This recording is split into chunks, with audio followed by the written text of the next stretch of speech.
This is going to be a special episode. Woohoo. I really don't even know where to begin. I've been thinking over and over, where do I start? So I'll just go like way back. So back in 2022, my dad, my sister, and I got invited to the Monroe Institute to go for a private custom program. It was called the UAP Experiencers event or something like that. And that was shortly after we started the podcast. And I was like, Dad, I better not go, because if I go, then I probably won't be able to talk about it. So I chose not to go. And also, I just didn't know that much about the Institute, and I wasn't sure like what I was getting into. So I just said, maybe I'll go next time. You guys go this time and tell me what it's like. You let them be the guinea pigs. Yeah. Was that the one that was like put on for your dad? Like, okay. Yeah. Gotcha. So then some time passes, and last year, Dad and Emily went to another custom event. This time I didn't have the opportunity to go. And I don't think I'm really at a point to talk much about that one at the moment. But they went, they had an amazing time. And I was like, okay, I really got to go to this place. And Dad's manager had a weekend set aside for my whole family to go in May. I think it was May of last year. I think it was May of last year. And for whatever reason, he had something come up, family emergency or something, and it fell through, and I just didn't get to go. So long story short, March of this year, I got an email, and it was like, we'd like you to come free of charge. It's the first ever creator program where people are coming, and we're going to allow you to film, document, go through the gateway experience, and then go talk about it. And I was like, there it is. So I admittedly was very nervous. I didn't really know what to expect, and I didn't really have a sense of direction of what to do when I got there, how to even make content in the first place. Like, I had no idea what I was going to do. I had an idea, film some stuff, but I just kind of was unclear on like the vision, and I was just like, I'm just going to go and it'll unfold as I'm there.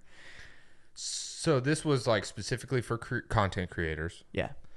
And is this the first time they allowed people to make content there? Yeah. Wow. Yeah, other than... That's a big deal. Right. It's the first in history. Because I was like, they didn't do any... There was no videos at all the past, like, couple... When Emily went, when your dad went. Wow. They've never allowed people to film like this, other than a couple TV crews. That is wild. I was thinking that, seeing all the videos and stuff, I was like, I don't think I've seen this content before. This is... I never even knew what it looked like. Yeah, not many people have seen that kind of content. And they gave us a full access tour, and it was amazing. I'm going to get to all that. So anyway, I was very nervous to go. Not because of the Institute itself and what I might experience, but I just was a little unsure of like, am I going to live up to the experience my dad and my sister had? Am I going to be able to make, reasonable content that people will enjoy, or, kind of this impostor syndrome thing kicking in. But I was like, I just got to go, and whatever happens, happens.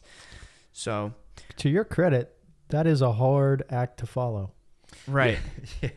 And I've had those thoughts, like never even having an inkling of a chance to go. I've thought like, if I ever had the chance to go, like, I wonder if I would have as profound an experience. Well, absolutely. I was talking to Ryan in the car just a couple minutes ago, and I was like, yo, man, did anybody that was there, did anybody like not have a Monroe experience? And he was like, no.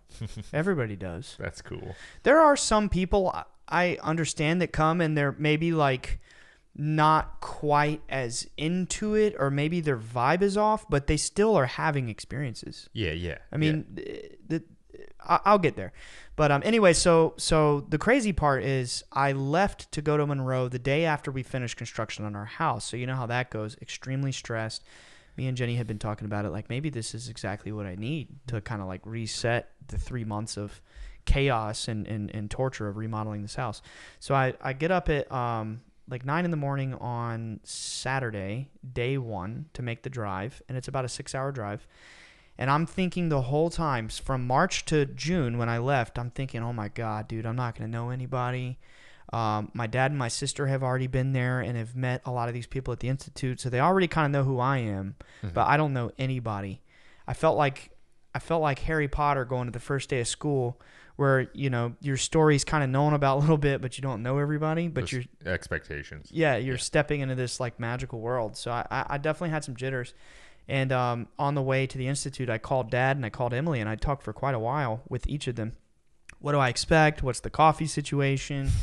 Just this, that, and the other. And they told me everything I should expect, what it's like, what I need, stuff like that. Dad's like, maybe you should stop, get some shampoo, because I was like, what do I even bring, And I stopped, got some shampoo. And then when I was on the phone with Dad, I said, Dad, I'm going to be honest with you. I have a secret mission. I'm coming here to go through this experience, but my secret mission is I want everybody at the Institute to see the beings, because I want everybody's mind to be blown. I want them to be introduced to this. And I think that if that happens this week, it would be kind of a big deal. It would be historic. Yeah. And he was like, okay, well, I mean, just we'll put the vibe out there and we'll see what happens. So I finally get there and it starts to settle. Okay, this is real. And they check me in and I see 4 names on the list that I know. And I'm like, yes, I'm not alone. I'm not the kid on the first day of class. And I got there literally 4:02. You're supposed to get there at 4. I showed up right on the dot. I was the second to last person or third to last person to arrive. And everybody's kind of talking. There's this big group of people. And I didn't recognize anybody except 2 from the list. And then the last 2 were the other 2 that I knew on the list out of 12 people. And right off the bat, I noticed Amy. Illuminating Joy, who's been on our show. Big shout out. Yeah, and we were so excited to see each other, and it was like, oh my God. And I went to go set my stuff down. We had 2 hours to kind of settle from the time I got there and take a little tour of the facility. It still hadn't really clicked yet. I still didn't really know anybody that well. And so I went and I put my stuff in the room and I was like, oh my God, this is crazy. I'm looking at the unit. They're explaining to me the laundry situation, throw your towels in the hamper, just all these housekeeping things. And I walk upstairs and I'm just kind of sitting there quietly, not wanting to barge in. But because of my Southern hospitality, I did go and introduce myself to everybody in the room one by one. Hey, I'm Ryan. Hey, I'm Ryan. Just kind of butt in and get that out of the way. And the first thing that happened was, after catching up with Amy, Chris Ramsey, shout out Chris Ramsey. He's a fantastic, I know you know, but for their sake, he's a fantastic YouTube magician. He's amazing. Yeah. Me and Casey have been watching him for years. It was so crazy to see that he was there with you. That's so insane. It was. He's awesome. Yeah, I'm very glad that we met. And I'm also very glad that I didn't know who he was at yet. Yeah. Because we were just real. We really got to be together and just have a really good time together. But he walked right up to me first thing. He was like, hey, I'm Chris. Love your podcast, love your book. And I was like, oh, okay, thank you. I was just taken aback. I was like, thank you, man. That's I'm happy to hear that, man. That that's really nice of you. But did you know somewhat who he was? No. At all? I wasn't provided with any list of who was going to be there at all. I just mean had you ever heard of Chris Ramsey before? No. Oh. I hadn't heard of anybody, and then except for the 4 people on the list that I knew. Gotcha. Right? And that was the first thing. So I was like, okay, so that's good. That's a good sign. Yeah. At least somebody here knows about the orb stuff, so I'm going to have some success. And in my mind, I was like, day 4 or 5, I'm going to just kind of plant the seed, let's go sky watching after people warm up over the week. But Chris had a different plan, and I'll get to that in a little bit. But so the orientation ends, and then about 6 o'clock, I think we went and had our first class, and I don't even remember the stuff we talked about in the first class. It was just orientation. Here's going to be the schedule. Here's going to be what we do. We're going to go to focus level 10 to 21 over the week, and it was really light. And then we had dinner. No. We did the class, then we did our first exercise, and then we did dinner. And the first exercise was cool. And right when we got to the first exercise, I was like, yep, we're in for it. And it was 30 minutes of Om chanting. So they got us into, it wasn't even like a focus state. It was just laying down and listening to these frequencies. And I literally couldn't tell if it was 5 minutes, if it was 30 minutes. It was just so calming. And they played these really relaxing sounds. And they explained it. This is important.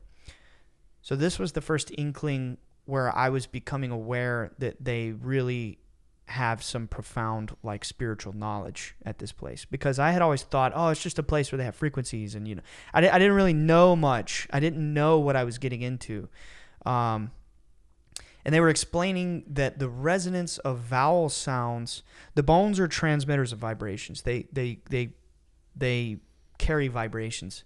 And the skull is an empty cavity.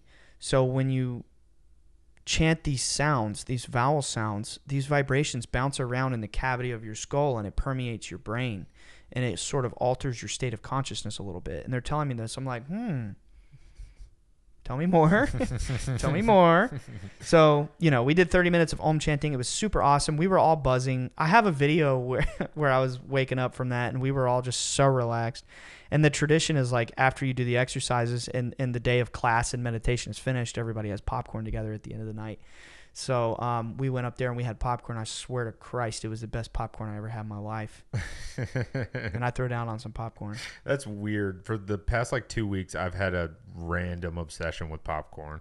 That's weird. I've been eating it every day. Wow. Casey, I had popcorn for dinner tonight. I'm feeling a little under the weather today. My voice is a little weird, but she was like, "Are you having popcorn for dinner tonight?" And I was like, "Yeah." It's good. It's good. That's weird. Yeah, that's the tradition there. You have it every day, like at the end of the night after class and all that.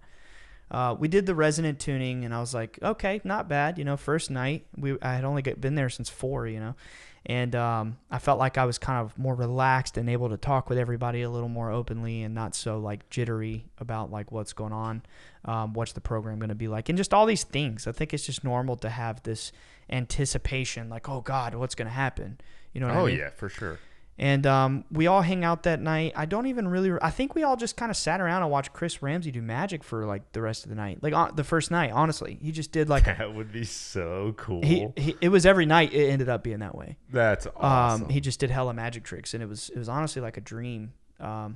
He's crazy, some of the stuff he does. Oh, he's slick.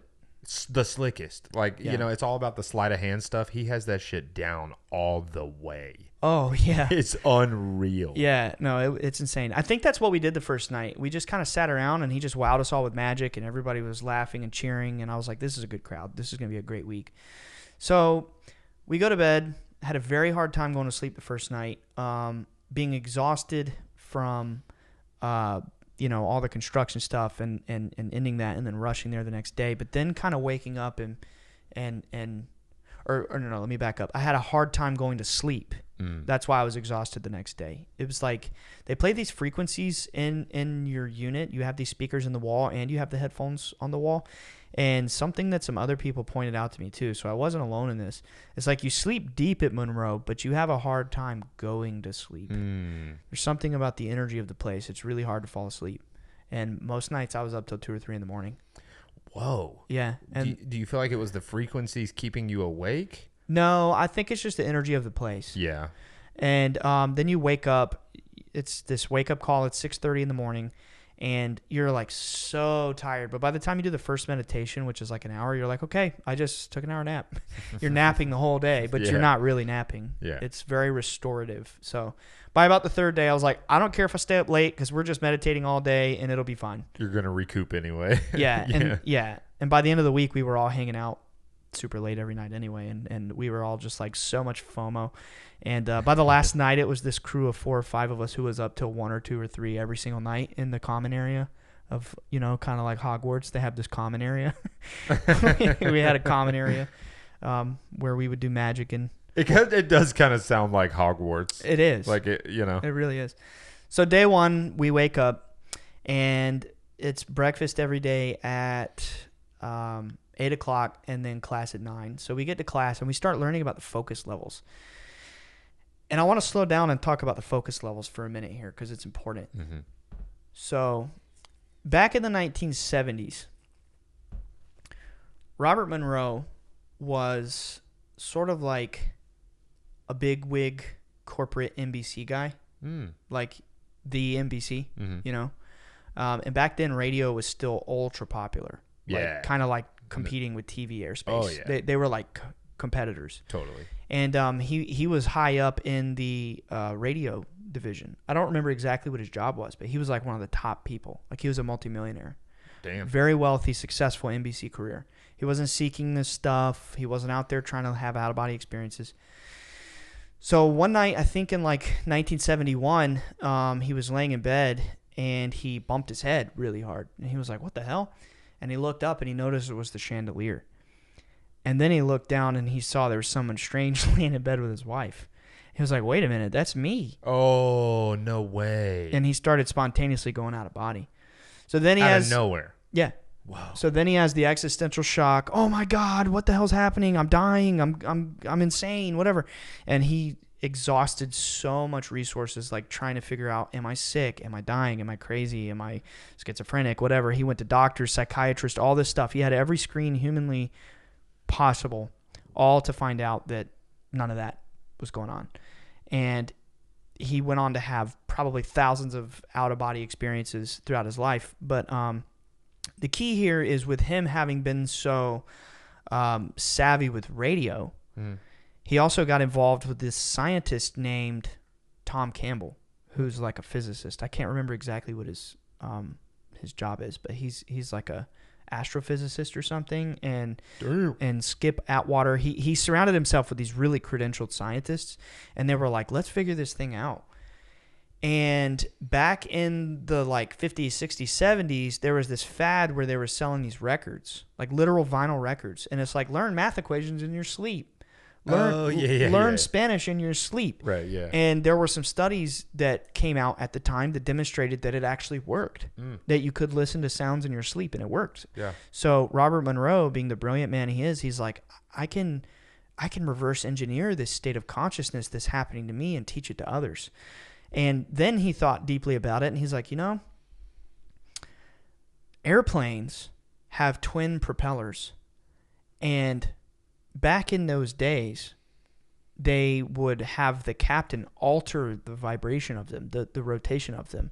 Because if they spun at the same exact RPM, they would create a frequency that was actually causing the pilots to fall asleep. So they had to alter, basically make them swing slightly off beat. Like rotate slightly off beat. What? And Bob thought about this, and he was like, wait a minute. If that humming vibration sound of the propellers is making the captains or the pilots or whatever fall asleep, maybe I could reverse engineer that too. And he's this radio guy, so he's constantly working with radio in his job. So he figured out how to modulate frequencies, get EEGs to reverse engineer the brainwave states induced by frequencies, and then reverse engineer those brainwave states and create the frequencies. Whoa. So that it could be replicated and proven with accurate results. So he basically mastered it. He figured it out. What's and an EEG? Electroencephalogram, like the brain scan thing. Ah, gotcha. So he had the idea. He's like, let's put brain caps on people, create these frequencies, measure their brains, modulate these frequencies until we get them into the desired brainwave states, record those, and then just produce them. That's so cool. So it was like really deep stuff. Oh, that's so cool. Could you imagine like pioneering that? Like, right. It must have felt amazing. Like, that's so sick. And yeah, so he basically created binaural beats. Wow. It was a concept that had been talked about. Like it was discussed at the time, like in magazines and articles and things, but he really like crafted it. He did the work. Yeah, he perfected it with the few scientists like Skip Atwater and Tom Campbell. So anyway, so they mastered it. And he wrote a book, which I have. It's not with me at the moment, but I think it's called Journeys Out of the Body. And he's still working for NBC at this point. And he goes to this function, like some corporate NBC thing, and he's really like under the radar. He's not trying to make money off of it. He just wants to figure it out because it's happening to him. Mm-hmm. And he goes to this function, and his boss comes up to him, and he's like, "Hey, I saw that book you wrote." And Bob's like, "Oh shit, they're gonna his think." Boss? Oh yeah. Shit. Oh. And he's like, "Oh man, they're gonna think I'm crazy." And they're like, "It was amazing. This shit's amazing. It happens to my wife." Literally, she goes out of body. Thank you for writing it. We didn't understand what was going on, but now it makes sense. So Robert Monroe, he had this idea. He's like, wow, okay, people are into this. There's a desire for this. Maybe I could come up with an institute where I could teach this and like implement it to others. And that's a short version of the history of who he was and the institute and how it was formed. And I think it was formed in 71, maybe 72. And fun fact, I was speaking with Alan, the CEO of Monroe, over lunch one day, and she told me, we were just talking about how beautiful the mountain is. And it's like one of the largest crystal reserves on the East Coast. Like it's quartz crystal. The mountain is like literally quartz crystal all up in it. We were just talking about the energy of the place and how beautiful it is. And actually, he brought Ram Dass to help him pick the location. No. Because he wanted it to be sacred. He wanted it to be spiritual.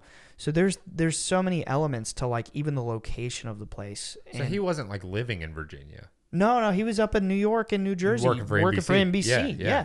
So it just got to a point where he like retired from that, left them, and devoted his life to the Institute and brought his family to Virginia. And Ram Dass helped him pick the spot. That's what Alan said. The CEO, you know, and she's really savvy with the history of the Institute. Damn. And yeah, that's pretty amazing. She told me that. I was like, what? That's some Hogwarts shit. It is. Let's pick a place next to a huge crystal mine, like a huge crystal reserve, one of the biggest in the world. Dude. Yeah.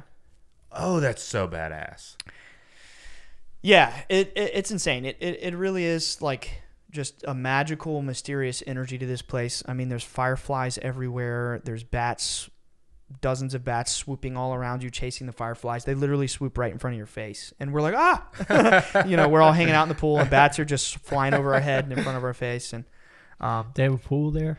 Yes. That's awesome. That is sick. No, I'm sitting here listening to you guys and I'm thinking, man, this would just make me want to swim.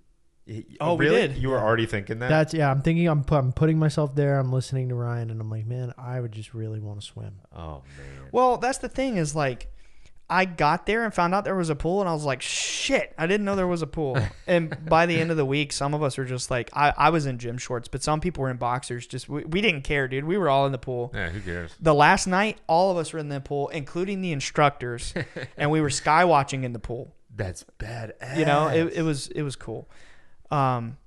Yeah, so I wanted to go through the history to understand the frequency so people could kind of have that in their mind when we talk about focus levels. So Robert was a very smart guy, very, very brilliant. He was like a pioneer of consciousness. And he reminds me a lot of my dad the more I hear his story, like how this stuff just spontaneously happened to him and he devoted his life to like figuring it out. I was thinking that. And the thing about him that I love and the Institute that I especially love is there's no veil of secrecy. They're not trying to gatekeep. They're not trying to like keep it closed doors. Oh, pay us and you'll find out. It's actually the opposite. They are on a mission to try and expand all of their work into the globe because they believe that if they induce these kinds of altering consciousness experiences to 1% of the world, that it'll shift the tide and that global consciousness would awaken. Like that's their actual mission statement. They're not like some secret society shit. It's nothing like that. It is an amazing, profound, just open door. Everybody sign up. You don't have to go through initiations and all this shit. It's just like, I mean, it's not free because it costs money to keep lights on. But sure. The knowledge is free. Yeah. Like come and, you know, everybody can have a part of this. We want everybody to have a part of this. And I realized that day one and I was like, okay, I'm in the right place. Yeah. This is amazing. They're not like trying to recruit you to go and like, you know, do something like spread the word, testify. Like, no, it's not an MLM or some bullshit. No, it's like, no. they're just like, come here. We'll give you the knowledge. We're not gatekeeping it. We want everybody to know. I would say that's kind of very similar to our mission statement. Yes. It is. It's the same thing. Yeah. When they told me that, I was like, that's very interesting because mine's the same, except for some reason I had the number 51% in my head. Like if 51% of the world sees something that, you know, if it's more than half, maybe it would tip. But Robert was like, we just need 1%. I believe that. So that's about 80 million people in the world. So they're on a 10-year mission right now to try to expand and reach 80 million people. And that's why they brought us. That's why they brought the content creators, because we can help boost the message. Yeah. So it's an amazing place, man. Day one, I realized, okay, this is going to be profound. And yeah, actually, in the original days, Robert Monroe's first mission was 5,000 people. That was it? Yep. Before it was the Gateway Experience, I think he called it M5000. And his mission was if he reached 5 people, he believed it would change the world. Wow. And they did that in like 2 years. And they're like, okay, well, maybe we need a bigger number. You know? Now it's been tens of thousands of people around the world have come. And they have like 40 trainers around the world. And they have like European locations. And they have like remote satellite facilities around the world. So Oh, do they? yeah. Wow. Yeah. And even those smaller numbers, the 5,000, the 10,000, whatever, it does change the world in some small way. It does. Yeah. It does. It may not be like what they're looking for in terms of like changing, awakening collective consciousness, but it all matters. And I think the world does feel it. Yeah. You know. No, they're definitely making a difference. From the jump, I had the sense that they were completely aligned with us, just what we're doing. They love us. They love our show. They told me that because of us, that the phone, they get calls. Like, yeah, Really? like people wanting to go. But, you know, we've been talking about them forever. But it was just an amazing thing.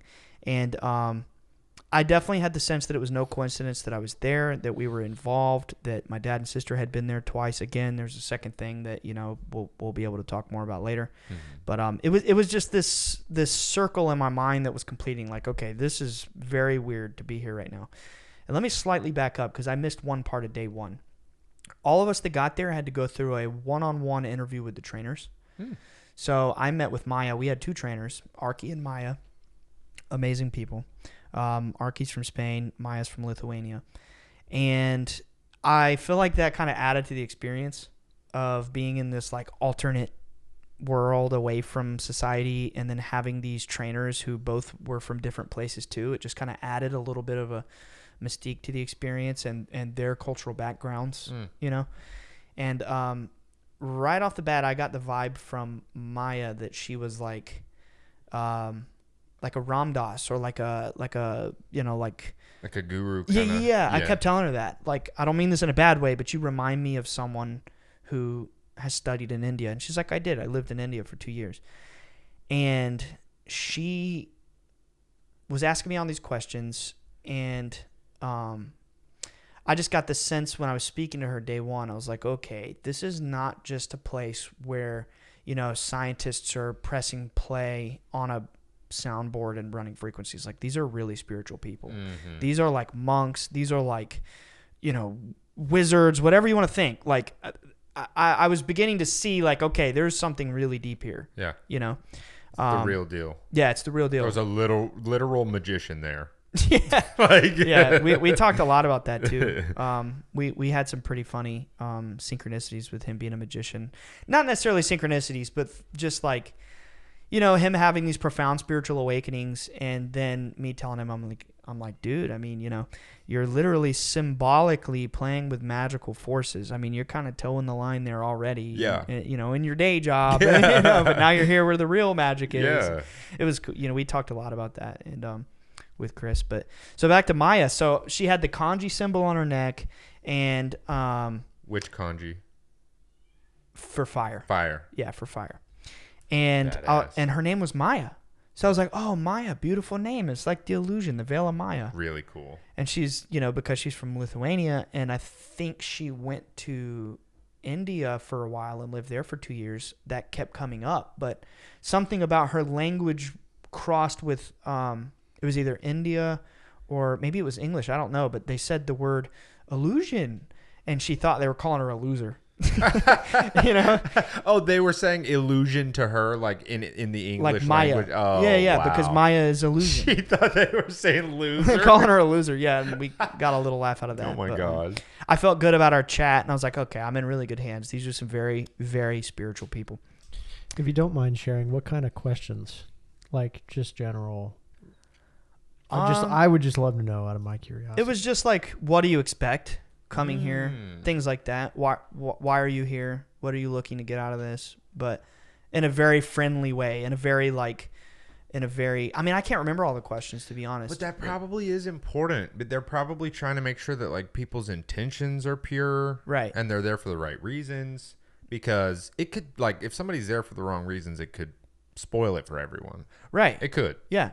And also, they were very worried because this was the first ever content creator program. They had a little bit of nerves about, are these people coming here? Are they going to be like focused only on the content and not taking it seriously? And then day one, they realized, kind of like how we were nervous, they stopped being nervous. They were like, okay, these students are the real deal. Yeah. You know, cool. Everybody broke down and had this amazing like feeling about it. I can't help but wonder, like, did they like vet people Or is it just all purely organic? And was it just like, It was organic. yeah, like now that's even crazier because that means that like just the magnetic energy brought like authentic, real people, like seekers of this knowledge together. Yeah. Like the people putting on, like the people that work at the Monroe Institute and the people who were coming for this retreat, like those pure intentions magnetized and you all found each other Yeah. organically. That's what happened. That's kind of insane. Like that's wild. Most of the people were recommended by one guy, Shawn Webb. Shawn Webb. He Yes. works for the Monroe Institute? No, he has his own content called he wrote a book called Mind Hacking Happiness, and it's a really profound book. And he taught me the method. It's really cool. It's like basically, I don't remember what year it was, but he had this entity experience very similar to Dad, where his consciousness was kind of like out of body, and he, for lack of better words, he was kind of up in space, and he was speaking to God, and God gave him this download of information, and he came back and was able to verify it through science. Oh, wow. So he wrote a book called Mind Hacking Happiness, and it's how to like hack the brain to reach certain emotional states. And it's basically like, if you're upset about an event that happened, something you can do to neutralize the amygdala, which is the part of your brain that has like negative emotional responses. You can think about an event, like let's say something happens right now that you're upset about in the moment. You think like, okay, this is what I expected to happen. This is what did happen. Expected to happen, did happen. And you cycle it in your brain over and over and over, and it just calms down the amygdala where you're not so upset about certain stimuli anymore. Whoa. And he was able to verify that this. It's like highlighting perspective. Like Yeah. that switching back and forth between those two scenarios, because that's where like real disappointment comes from. Right. Is when the real thing doesn't like match. having the attachment. Yes. to the outcome. To the outcome. Yeah. Exactly. Which is super interesting because if I think about the times that I've been frustrated with a situation, I've called Olivia and talked about it and said, this is what I expected to happen and this is what happened and that's why I'm upset. And then we hang up and I feel better. Wow. Yeah. Like, and You I'm like, oh, she's awesome. But really, I'm just mind hacking happiness, apparently. Yeah. Wow. I'd like to read that book. Yeah. He's gonna come out. He's No he way. lives in Charlotte, dude. No way. Yeah. So he'll definitely be here. Okay. I got to read it before he comes then. Yeah. Like, so we got to figure that out. But He's a great guy. He's a very gentle soul, and he's been to Monroe a lot of times. And he did a video about them on TikTok that got like 1 million views or something. And their phone started ring, ring, ring, ring, ring. You know, going off the hook. And they're like, "Dang, dude, we like you." So they kind of worked with him to create this event. genius. And most of the people that were there were like recommended by him. That Wow. you know, he became aware of their content, or it was just organic. Like, oh, this guy makes cool content. Oh, this guy makes. It just came together. You know. And it came together like perfectly. Everybody had Right. pure intentions, and that's Yeah. awesome. By the end of the week, we were all crying, didn't want to leave each other. Aw. But yeah, there were a bunch of amazing people there, and I'm gonna get a little bit more into the rest of the people because we hadn't even started yet. We haven't even started the first exercise. So yeah, so Maya, the first thing she said to me was she looked at me and she said, "I just want to look at you for a bit." This is the first night. The first day, Oh, getting there off the road, Gotcha. Saturday. She looked at me. She's like, "I just want to look at you for a little bit, get a feeling for you." And she stared into my eyes. And normally I don't like to just like stare in silence in people's eyes. But I was like, you know what? I'm here at Hogwarts. I'm going to do it. right. I'm going to just give up. I'm going to Yes, let go, let and I'm go. going to do it. And I did. And she had the most just beautiful, friendly aura. Just the most like calm and disarming. And I could feel that there was nothing threatening about her, and that she just really was there out of love and passion and, you know, devoting her life to this. And I was like, okay. And she said, "You feel things from people, don't you?" And I was like, "Yeah, I do, actually. I always have." And she's like, What do you expect to get out of this? I said, "Honestly, nothing. I didn't come here expecting anything. I came here just to show up and let go of any expectation, and whatever happens, happens." And she's like, "Okay. But what if you did that, but also set an intention?" And I was like, huh, I never thought about that. I never thought about that. That's a great idea. She's like, you could set an intention, you know. Meanwhile, you had this whole secret mission in the back of your head. Yeah, Yeah, I guess I did have an you're like, intention. I should set an intention. Yeah, I did have that intention, but You're taking the secret mission real secret. Yeah, dude, it was so secret, even you forgot. but in response to the out of body experience, Yeah. I didn't even believe it was possible for me for some reason. I think a lot of people feel that way about a lot of things, like the orbs. It's like, oh, I'm not worthy. It's not possible for me to see them. It's like, yeah, it is. Right. It is. Yeah. It's possible for everybody. Mm-hmm. You know, not anybody is more special than the other where it's more possible for them. It's just about how you believe in belief. Yeah, and what you know and the intention you set. And they talked about things very similarly to the way my dad did too, like about having a knowing about certain things and, you know, going out of your physical body and stuff. So I was like, yeah, that's a good idea. Actually, I guess I could set an intention. And the interview ended. Then we ended that night. We did the 30 minutes of Om Chant. Okay, now moving on to the next day. So we get up, we have the breakfast, we go to our first class. And the cool thing about Monroe is back in the old days before cell phones, you actually had to remove your watch and leave it in a basket for the whole week. Like, you're not even supposed to know time. But They don't have like clocks anywhere? no, they do, but you're not supposed to observe time. Sure, You're okay. not supposed to pay attention. Gotcha. You're supposed to just forget about your watch and let go of the attachment. And everything is signaled by a bell. So it's like class ding, bell ding. Did I say bell ding? You did. Meditation ding. Okay. Dinner ding. Hey, let me get a video of you hitting the bell. Ding. You know, it's just bells, you know, for everything. I don't want to take us off track here, but that did make me think. My last mushroom trip, I was wearing my watch, and everything around me was changing. Everything in my head, you know, I was having a whole experience. The only thing that was constant was my watch. Wow. The hands nothing on the watch ever distorted, ever wavered, and it was like this anchor. It was very interesting. That's crazy. That's crazy because like sometime last year I was at your apartment and we had taken shrooms and I was like, it was a lot. I didn't take a lot, but the experience was kind of intense and I was kind of freaking out and I didn't know what to do. And I literally like stared at the clock on my phone. Like, you know how you can open up the alarm app? 6 more hours. it like you can look at the clock on and I just looked at it and that like calmed me down for a good like 5 minutes. I just looked at it and I just watched the passing of time and I was like, time's still moving. I'm still here. It's okay. I'm fucking tripping right now, but I'm fine. That's crazy. Yeah. That's crazy. That's the worst, man, when you think it's going to be forever. Oh, the first time I ever did it, I was like, that's it. It's been an hour. Yeah. The first time I was like, this is the rest of my life. Yes. I was like, this is going to be the rest of my life. Anyway, Monroe. Been there. So we get to the first class, right? And we start learning about the focus levels. So I told the whole history so we understand that Robert Monroe, this isn't just like hokey stuff. Like, it's science. Mm-hmm. It's prestigious. It's methodical. It was replicated with physicists. And obviously Joe McMoneagle got involved too. He married his daughter. He married Robert Monroe's daughter. What? Yeah, his stepdaughter.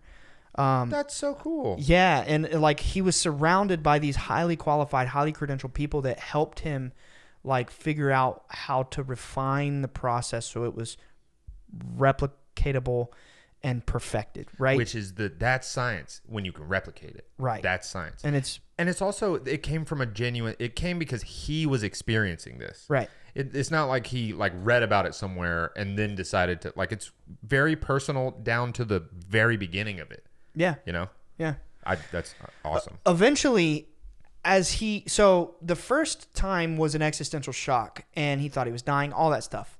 And as it began to happen every night as he was asleep, kind of like Dad with the orbs, it just kept happening to him. And the first probably dozens of times, maybe more, was, I don't want to go anywhere. I don't know what to do. I'm afraid to be away from my body. I might not ever be able to return. The first time he like crawled back into his body. Like, I have to get back into my freaking body. Over time, he started to realize, I'm okay. Let me walk to the next room. Okay, now let me walk outside. Let me keep going. Let me Start go down the exploring. street. Let me go higher and higher. Let me leave the planet. And eventually he started going to other realms and speaking with like higher entities, and this is how seriously. Whoa. Seriously, this is how they got all the knowledge, was because thousands of times going out of body, he started going to other worlds and he started communicating with these intelligences that taught him things. Now, the important thing is 99% of the stuff that I learned at the Monroe Institute 100% meshes with the wisdom tradition knowledge that we have been researching and talking about on this show. Things that he learned from entities in the astral world, which for me was very profound. When I was there learning a lot of this stuff, I was like, holy shit, like everything my whole life I've been studying, it's right here. This is real. Like, this is a school where this shit, they know it. Yeah. They live it. They experience it. You know, it's all about thought forms and vibrations and all this stuff. So he was so smart that he figured out how to encode this mystical, experiential process of leaving the body and enjoying altered states of consciousness and destigmatizing it, completely removing it from any religious label, and he created new terms. So he came up with the idea of the focus levels. So you have focus 1 or C1, that's normal consciousness. Everybody's in focus 1 all the time.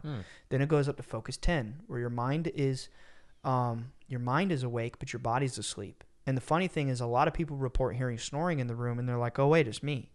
But you're awake. So focus 10 is kind of like the entry level to out of body.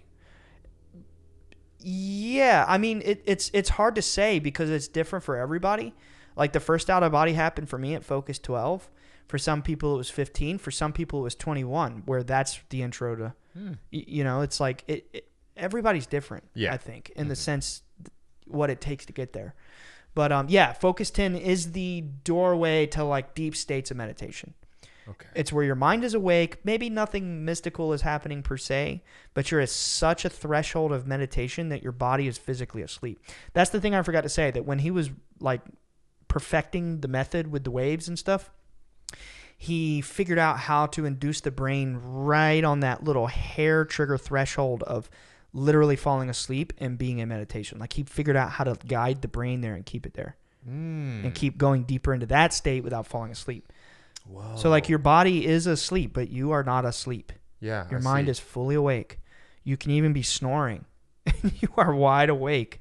Wow. Yeah. So I have a question, and I don't know if you know the answer to this. Is if you're in this state, is your body, are the repair functions of sleep happening to your body? Yeah. Don't you remember when I said by about day 3, I was like, I don't care if I stay up till 3 a.m. Yeah. I'm going to be You'll be fine. meditating for 6 hours tomorrow. Yeah. Yeah, I got you. But like the repair that happens in REM sleep, like all of, so essentially you could do this and never really sleep, but never feel the effects and the fatigue of not sleeping. I mean, you'd have to ask a professional about that one, man. Yeah. But Maybe I'll take my questions when I go. yeah, Because I'm very interested. I'm sure they would have some sort of experience with that. I mean, but yeah, I mean, you do feel rested. Like, literally, I'd be up 3 a.m. one night, get up at 7. I would sometimes turn off the 6:30 wake up. Get up at 7 or 8 the next morning. I'm so tired. Hold my cup of coffee during the first class. You dive into meditation. You're like, that was great. you're wide awake, and everybody's like, woohoo! You know, we made jokes about it. Like, who cares about going to bed early? Yeah. Yeah, we're gonna lay around all day. You're gonna meditate and recoup all the energy anyway. Literally, you'll be fine. So these are the focus levels. This is just the pamphlet that they gave me, and it goes up to focus 49. So throughout Robert Monroe's out-of-body journeys and during the course of several years, he mapped territories, as he called them. These territories or locales remain consistent with specific deep state levels of consciousness. His subjective experience of each locale was the same every time he entered the state of awareness associated with it.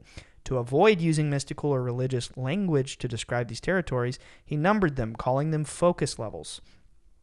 So this is basically the foundation of the Institute. So focus 1, that's literally right now your Base level consciousness. Base level physical space-time reality rules. Focus 10, mind awake, body asleep.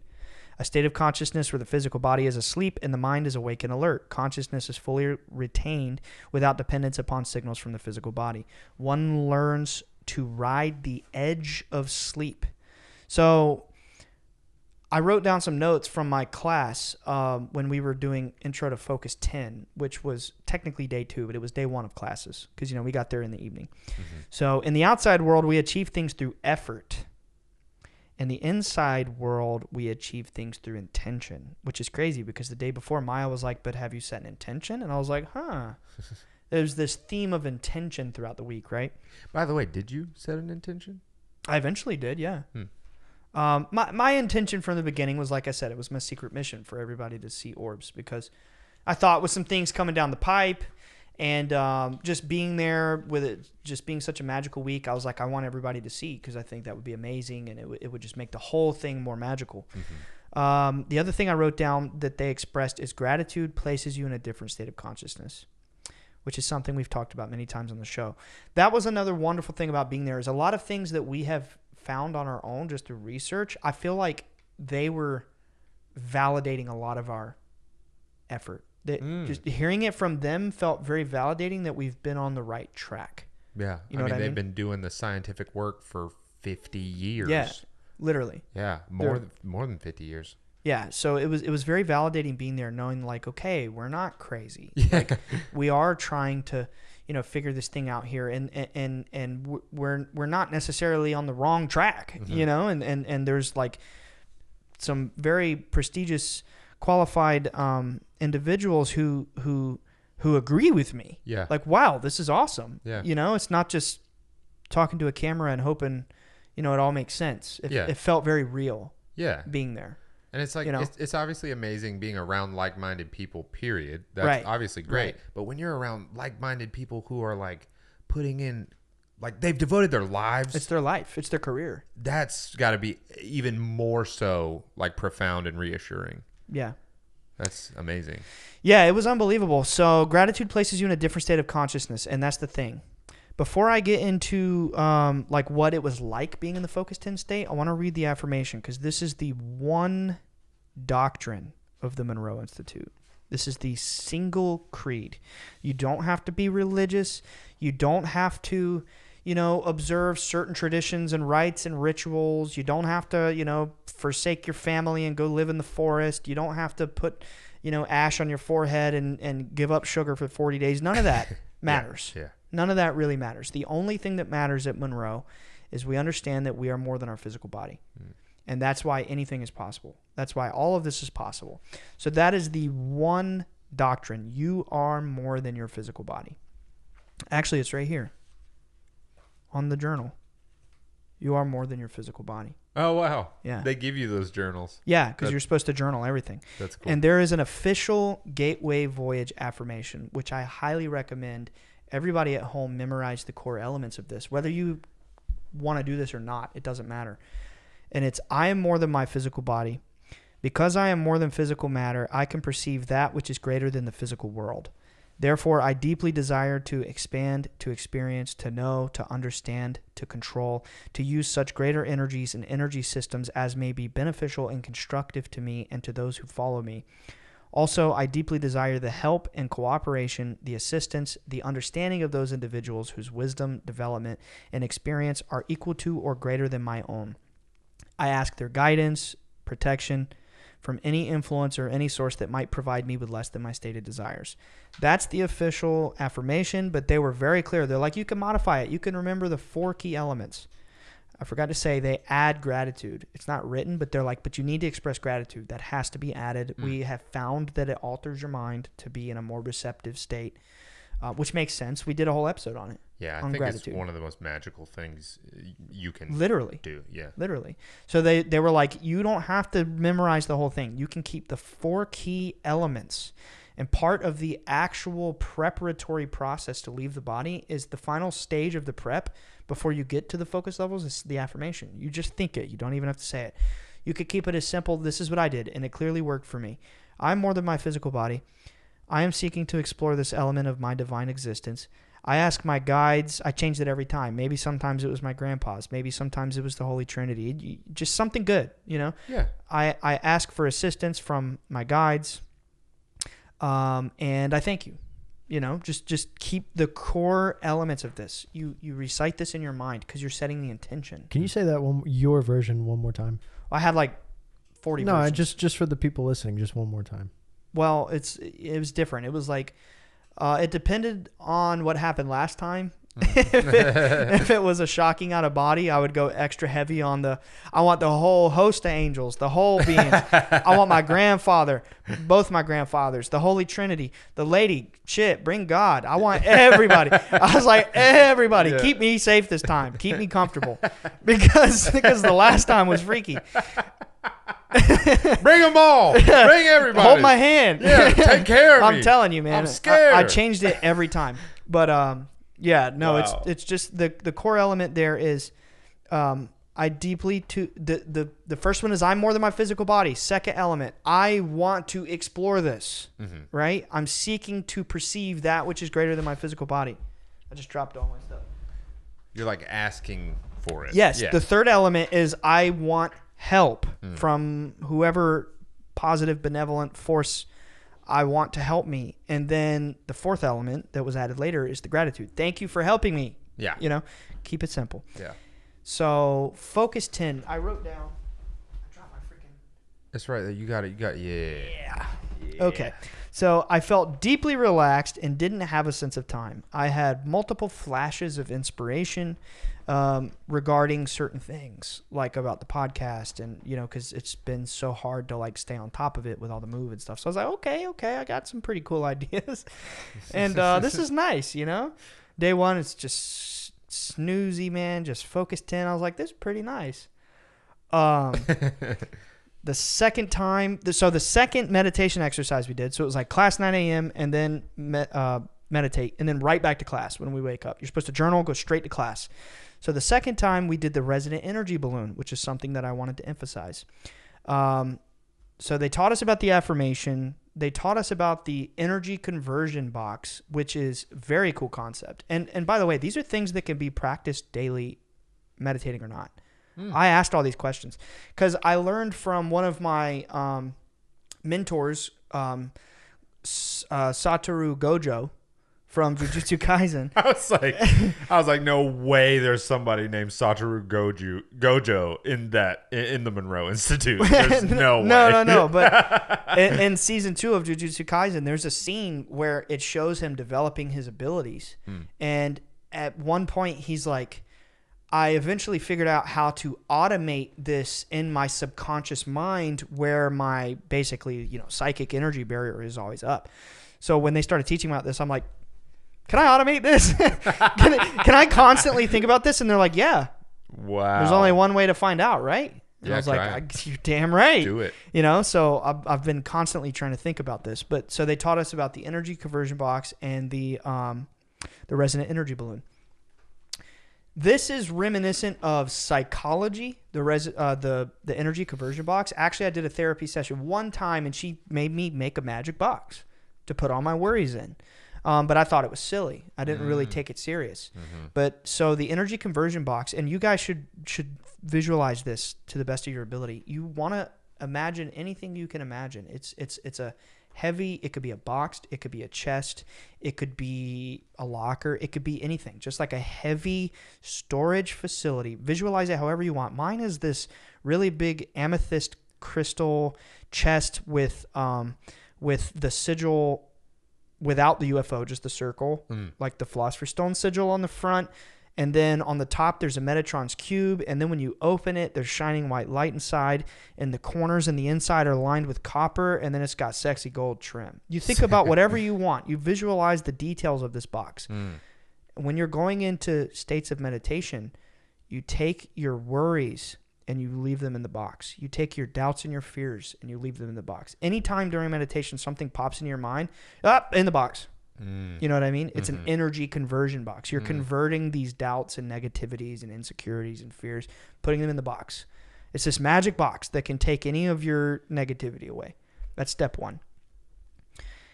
Step 2 of the preparatory process, well, technically step 1 is they play waves, ocean waves to relax you. Then you have the energy conversion box. Then you have the Om chanting, because that's why we did that the first night. We were changing our vibration for the rest of the week. Then you do a couple minutes of Om chanting every meditation. You could do E or Ah or whatever vowel you want. It doesn't matter. You want the vibrations bouncing around in your skull. And then you do the resonant energy balloon.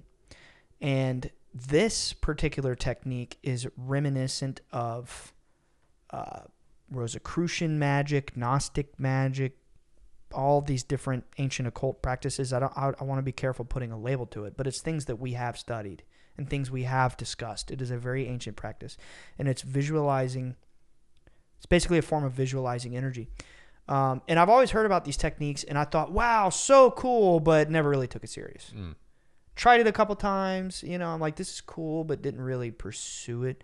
But this is a foundational part of the preparatory process that you must do every time, and it is very important, and I've come to believe it is very real.